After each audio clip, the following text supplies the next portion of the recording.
ایسے لوگ ہیں جو لا کر ہم پر معاویہ صاحب کی محبت، معاویہ صاحب کا عقیدہ، معاویہ صاحب کی جو ہے اطاعت ہم پر مسلط کرنے کی کوشش کرتے ہیں۔ میں ان تمام معزز ناظرین، السلام علیکم ورحمۃ اللہ وبرکاتہ۔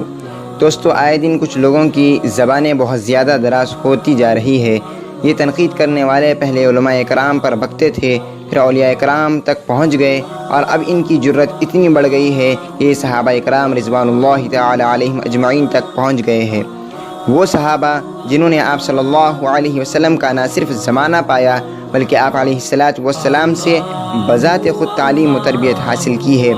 یہ کچ فہم اور کن ذہن لوگ ان صحابہ پر اپنی زبان دراز کر رہے ہیں جن کے بارے میں نبی علیہ السلام نے فرمایا کہ اصحابی کالنجوم بأیہم اقتدیتم اہتدیتم، یعنی میرے صحابہ ستاروں کی طرح ہے، تم ان میں سے جس کسی کی بھی اقتدا کرو گے ہدایت پالو گے۔ وہ صحابہ کہ جن کے بارے میں کہا گیا ہے کہ اللہ سے ڈرو، میرے ساتھیوں کے بارے میں اللہ سے ڈرو، میرے بعد ان کو توہین کا نشانہ نہ بناؤ، جو ان سے محبت کرتا ہے وہ مجھ سے محبت کرتا ہے، اور جو ان سے نفرت کرتا ہے وہ مجھ سے نفرت کرتا ہے، اور جو ان کو تکلیف دیتا ہے اس نے مجھ کو تکلیف پہنچایا، اور جو شخص مجھے تکلیف دیتا ہے اس نے اللہ کو ناراض کیا، اور جو شخص اللہ کو مجروح کرتا ہے تب تو اسے جلد ہی سزا دی جائے گی۔ ان احادیث کے موجود رہنے کے بعد صحابہ کرام پر اگر کوئی اپنی زبان دراز کرتا ہے تو اس شخص سے بڑھ کر بے وقوف اور احمق پوری دنیا میں کوئی نہیں ہو سکتا۔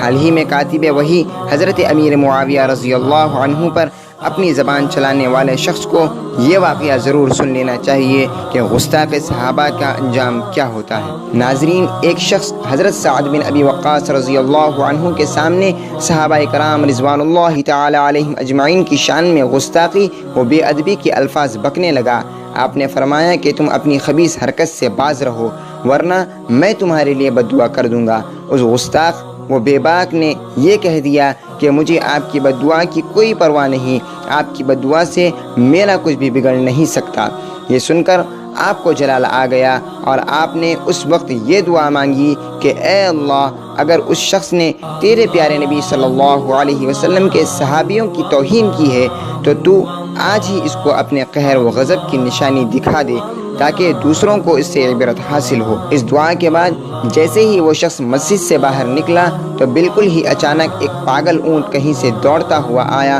اور اس کو دانتوں سے پچھاڑ دیا اور اس کے اوپر بیٹھ کر اس کو اس قدر زور سے دبایا کہ اس کی پھسلیوں کی ہڈیاں چور چور ہو گئی اور وہ فوراً ہی مر گیا۔ یہ منظر دیکھ کر لوگ دوڑتے ہوئے حضرت سعد رضی اللہ عنہ کو مبارکباد دینے لگے کہ آپ کی دعا قبول ہو گئی اور صحابہ کرام رضوان اللہ تعالی علیہم اجمعین کا دشمن مر گیا۔ دوستو، صحابہ کرام رضوان اللہ تعالی علیہم اجمعین کے بارے میں اپنی زبان دراز کرنے والا اپنی دنیا تو برباد کرتا ہی ہے، وہ اپنی آخرت بھی تباہ و برباد کر دیتا ہے۔ اس لیے ہمیں ہزار نہیں بلکہ کروڑہا بار صحابہ کرام رضوان اللہ تعالی علیہم اجمعین کے بارے میں کچھ کہنے سے پہلے سوچنا چاہیے کہ کہیں ہماری آخرت، ہماری نماز و روزہ اور ہمارا حج برباد نہ ہو جائے۔ یہ عمل تو ہم کرتے تو ہے لیکن وہ قبول نہ ہو، اس لیے ہمیں صحابہ کرام رضوان اللہ تعالی علیہم اجمعین کے بارے میں کچھ کہنے سے پہلے ہزار بار سوچنا چاہیے۔ اللہ تبارک و تعالیٰ سے دعا ہے